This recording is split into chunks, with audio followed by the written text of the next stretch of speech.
Parvez Hossain Emon the biggest fighter of Bangladesh সংযুক্ত আরব আমিরাতের বিপক্ষে একাই তুললেন ঝড়, ছক্কা মেরে বল নিয়ে ফেললেন স্টেডিয়ামের বাইরে।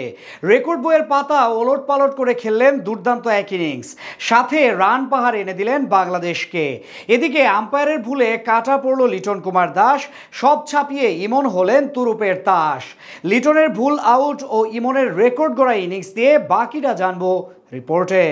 শুরু থেকেই মারমুখী ছিলেন পারভেজ হোসেন ইমন। নিজের আক্রমণাত্মক অ্যাপ্রোচ দিয়ে রীতিমতো তুলোধুনো করতে থাকেন প্রতিপক্ষ বোলারদের। সেই ধারাবাহিকতায় এমন এক ছক্কা হাঁকালেন যে বল গিয়ে পড়ল সোজা স্টেডিয়ামের ছাদে।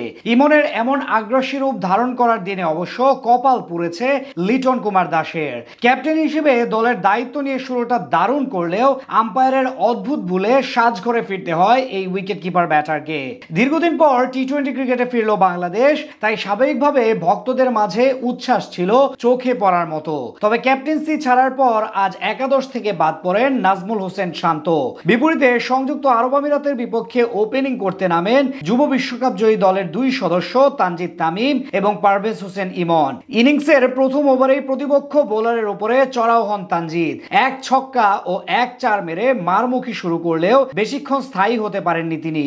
দ্বিতীয় ওভারে মতিউল্লাহ খানের অফ স্টাম্পের অনেক বাইরের বল বড় শট খেলতে গেলে ব্যাটের কানায় লেগে বল চলে যায় উইকেট কিপারের হাতে। তবে এক প্রান্ত আগলে রেখে দারুণ ব্যাট করতে থাকেন পারভেজ হোসেন ইমন। একের পর এক বাউন্ডারি মেরে পুরো গ্যালারিতে উত্তাপ ছড়াতে থাকেন তিনি। আর এমন ব্যাটিং করতে করতে একটা সময় বল হারিয়ে ফেলেন এই ওপেনার। ঘটনাটি ঘটে ম্যাচের পঞ্চম ওভারের চতুর্থ বলে। মতিউল্লাহ খানের ফুলার লেংথের পঞ্চম স্টাম্পের ডেলিভারি টেনে এনে ফ্রন্ট ফুট ব্যবহার করে একদম লং অন অঞ্চলের ওপর দিয়ে ছক্কা মেরে বল নিয়ে ফেলেন শারজাহ স্টেডিয়ামের গ্যালারির ছাদে। সেখানে ড্রপ করে বল চলে যায় মাঠের বাইরে। অন্যদিকে আম্পায়ারের ভুলে কাটা পড়েন লিটন কুমার দাস। আজ ক্যাপ্টেন্সির দায়িত্ব নেওয়ার পর ফর্মে ফেরার তাড়নায় বেশ ভালোই ব্যাটিং করছিলেন এই ডানহাতি ব্যাটার। একটি ছক্কাও মারেন মিড উইকেটের উপর দিয়ে। কিন্তু ষষ্ঠ ওভারের প্রথম বলে মোহাম্মদ জাওয়াদুল্লাহর ইয়র্কার ডেলিভারিতে এলবিডব্লিউর ফাঁদে পড়ে আউট হন তিনি। যদিও সেখানে বলটি পরিষ্কারভাবে দেখা যায় লেগ স্টাম্পের বাইরে পিচ করে, অর্থাৎ আউট না হওয়া সত্ত্বেও আম্পায়ার আঙুল তুলে উইকেটের সিদ্ধান্ত দেন। পরবর্তীতে রিপ্লেতে দেখা যায় সেটি ছিল ভুল সিদ্ধান্ত।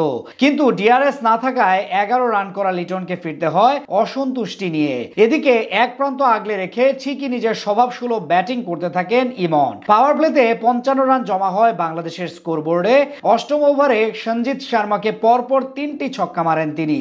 নবম ওভারে বাউন্ডারি মেরে মাত্র 28 বলে অর্ধশতক পূরণ করেন এই ব্যাটার। যদিও সেখানেই থেমে যাননি ইমন, একের পর এক ছক্কা হাঁকাতে থাকেন মাঠের চারপাশ দিয়ে।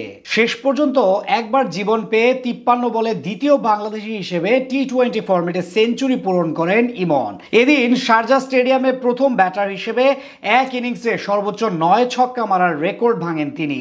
সাথে প্রথম বাংলাদেশী হিসেবে টি-20 ফরম্যাটে সর্বোচ্চ ছক্কা মারার রেকর্ড গড়েন ইমন। শেষ পর্যন্ত তিনি আউট হন 103 রান করে, আর বাংলাদেশের পুঁজি দাঁড়ায় 191 রান।